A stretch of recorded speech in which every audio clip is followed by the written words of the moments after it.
Hello students. Today we are going to start a new topic. This is project management.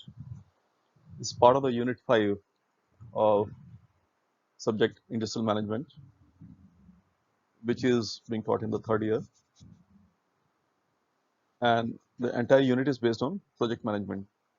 And there are about 6 lectures pertaining to the project management. In the current series of lecture, today I'm going to discuss about, I'm going to introduce what is the project management, then what are the network techniques, and I'll introduce CPM and PERT technique. So like you can see on our view file, the slide, then what is the project management and where it is used.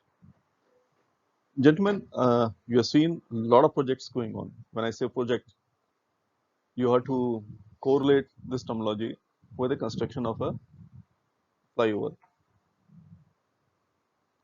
If I talk about a project, you should consider this organizing a event, something like Asian Games. When I talk about a project, you should consider something like organizing a festival in a college. So all these things comes as a project, and those who have already participated in such activities or those who have visualized or seen a major projects going on, then they can realize it is not a easy task to manage such big projects, and it is not based on intuition or experience. The management is all scientifically based. So in case I need to define what is the project management or what is a project, then project is a well defined task, like I said, construction of a flyover, laying down of a metro line, construction of a mall. So it's a well defined task. Considering organizing a youth festival, so well defined, which has a definable beginning. So this project has a beginning which can be defined. Like if I say organizing a youth festival, so firstly designing a publicity material or informing the individuals. So I start from there, and end is culmination of the project. If I want to decide about making a flyover, so firstly I need to start with the design. I need to start with a survey the land. So it has got a definable beginning, and definable end means the entire project is completed. And what it requires? It requires one or more resources for completion of its constituent activities. There is a project. Now this can be divided into number of activities. Lot of activities. Like for a bigger project, it can run into thousands. So it requires one or more resources. And resources can be in terms of man, material, machine, money. So these are the resources. And all these activities definitely has to be interrelated, and which must be accomplished to achieve the objectives of the project. So all these interrelated activities which are part of the project should be completed, should be accomplished, and then only we achieve the objectives of the project. And then this project management over a period of time, it has been evolved to coordinate and control all project activities in what? In an efficient and a cost effective. Efficient means time bound. Cost effective means it should be economical. Now, the same thing has been summarized here. The salient features, the first bullet says very clearly it has a identifiable beginning and an end points. Then the entire project can be broken down into number of identifiable activities. And all these activities will consume some type of time, other resources such as men, material, money, machines during their completion. And it has got a target date for completion. It can't go on indefinitely. It has got a target date for its scheduled completion. Normally, we can't say a small event, organizing an exam or taking a class or something is a project. No, a project is usually very, very large and complex and has number of interrelated activities. And when you carry out such projects, these complex projects, they are always subjected to some uncertainties and a risk. Uncertainty means you run short of money. There's a strike, there's a lockdown, adverse weather condition, natural calamities, risks, strike. There's so many things. So this complex project for the execution, they are always subjected to some uncertainties and a risk. Network techniques. Students, over a period of time, it has project management itself has become a full-fledged subject. It's a learning by itself. Like for your information, the subject is taught in engineering also, and the subject is taught in management also, full-fledged subject. It is a part of the post-graduation also, and they are research and further studies on project management. So it is rightly to say that the network techniques of project management, it has developed in an evolutionary base. There are the softwares available for preparing the networks. All those things are available. So if we talk about a history, then up to the 18th century, the decision making in general and project management in particular was intuitive. Intuitive means it was dependent on the intuition of a project manager or the team involved. And it was dependent primarily on managerial capabilities. What sort of a expertise the managerial staff has got it. It was totally dependent on that. Their experience, how they judge, what were their academic backgrounds. So all those things were part of the evolution. And somewhere in 1900, all these pioneers of scientific management, they started developing the scientific management techniques. And the first and foremost was Henry L. Gantt. He was the first one to initiate the process, and he developed the Gantt chart. So Gantt chart was basically for the purpose of production scheduling. The same Gantt chart was later modified to bar chart, and it was used both as an important tool in project and production scheduling. It was then modified as a milestone charts, and then next into network techniques. And finally, presently we are using CPM and a PERT technique. So for your understanding, this is how a Gantt chart look like. Like you can see on the x-axis, we have number of days from 24 days, and the various activities, symbolic activities are graded from A to G. Like you can see, the activity A consumes about 4 days. Likewise, activity B consumes about 8 days. So this is how it was demonstrated. Now this was simply modified as a bar chart. You can see similar thing is depicted as a bar chart. Activity A is taking 4 days, activity B is taking 8 days. And this was the milestone chart. Only thing is, like if you see activity A, you can see this dot is coming. It is time bound again. So this is how the mile chart used to look like. But you can see here the activity A is finishing and the activity B has started here only before it, and then continues up to here. Likewise, other activities C has also started simultaneously. This is interim period and this finishes up here. Excuse me. Now let's coming on to the network construction. What is a network? Actually, it is a graphical representation of all the project activities, and they are arranged in a logical sequence, and they depict some sort of a interrelationship among the various activities. And a network consists of activities and events. So let's start one by one. I'll explain through a various diagrams also how these various connotations which you are using, something like activity, events, node, all these things are depicted through the diagram also. So first one is the activity. Now what is an activity? Activity is a something which can be physically identified, and it consumes both time and resources. So in a network diagram, this activity will be represented by an arrow. This is the first thing. Then the arrow has got an end, is a pointed end. So the pointed end is the head of an arrow, and that shows the start of the activity. The tail of arrow represents its end. Remember this. An activity description and its estimated completion time are written along the arrow. So what is the activity?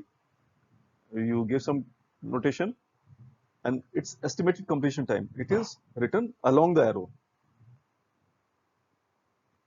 And how they are represented activity? The number of ways. First is by number of its head and tail events like this. Head event we are writing by a number 20 and tail event by 10 and by a letter code A, B, etc.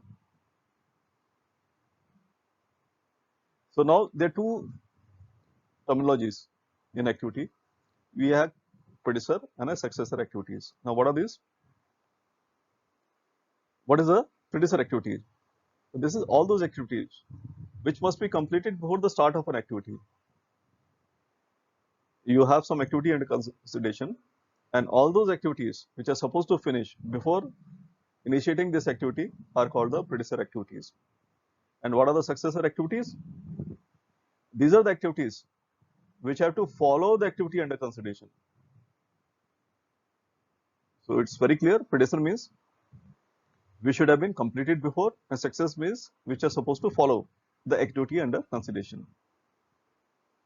Now there's one more activity, we call it a dummy activity. Now what is dummy activity? Sometimes when you create a network, you can't decide about a precedence relationship.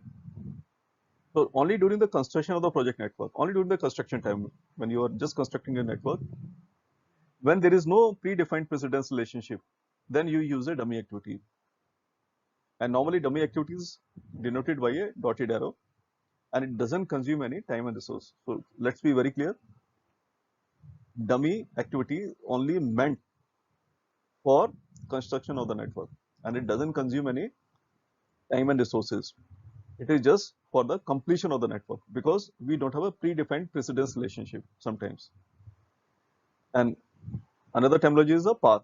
And what is a path? It is an unbroken chain of activities between any two events. That is called a path. This is how diagrammatically we represent. Like first one is the activity. You can see the arrow. This is the head of the arrow. This is tail of the arrow. Activity precedence. This is the initial node. This is the end node. So this is the precedence. Activity 1 is precedence of 2. Node 1. This is the node. So what is the precedence of B? It is a A. What is the precedence of C? It is A.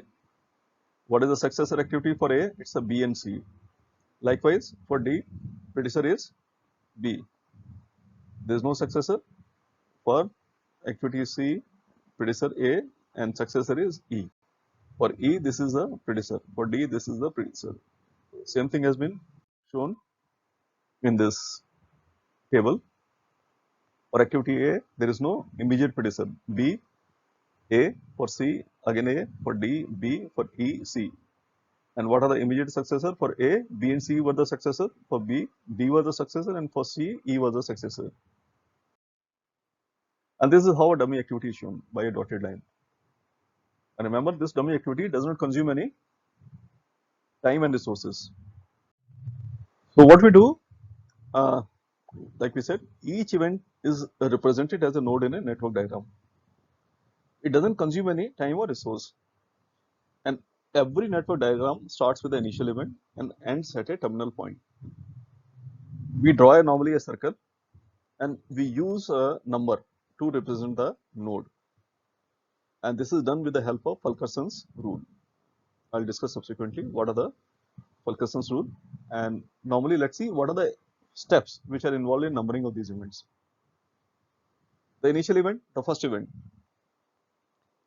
In this event, we'll have all the outgoing arrows and no incoming arrow. So we'll number this as a 1.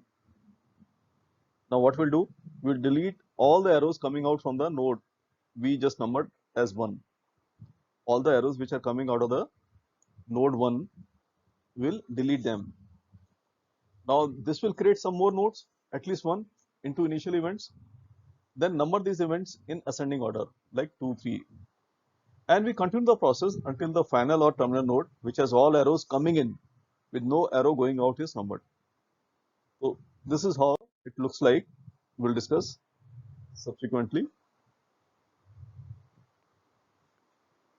what we do in Fulkerson's rule. So the only point which we need to keep it in mind in actual construction of the network, that we need to have some scope of adding more events and numbering them without causing any inconsistency in the network.